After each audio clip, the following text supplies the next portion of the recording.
Hatimaja. Shida ni nini wewe? Shida ni nini? Nilikwambia tu vitu kama tunafanya hiyo kazi. Tutumie vitu hizi. Kuna vitu kama kondo. Au kutumia. Ulisema unaingia roho. Basi niko na mimba. Mimba?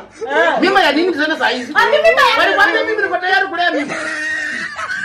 Unapandishia nani mdomo? Mimi nakwambia nimekuja hapa kukwambia niko na mimba. Sasa unanipandishia sauti ya nini? Karo acha nikwambie. Tulikuwa na wewe siku gani?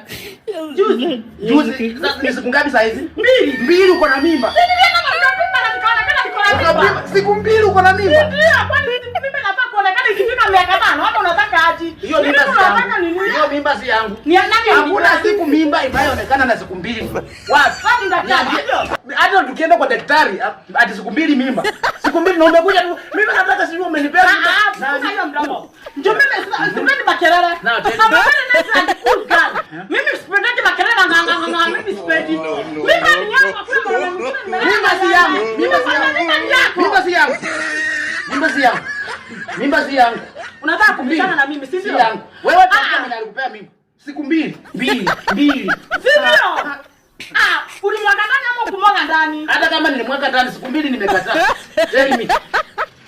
Tell me. Mimi nakwambia mimba ni yako. Karo nani alikupea mimba? Ni wewe. Sio mimi, sema ukweli. Nani akuliza tena mara ya 3? Ulimwaga ndani ama kumwaga ndani kwa kimoja? 2 si mimba.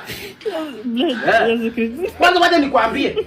Mimi nimepimwa, mimi sina nguvu ya kuzaa. Sina nguvu ya kuzaa. Ukitaka sasa tuende tuangalie. Mimi sina nguvu ya kuzaa, sina nguvu ya kiume. Siwezi peana mimba. Wewe ni impotent. Mimi ni hiyo yenye unasema. Ndio mimba sasa. Kama ndirimbi.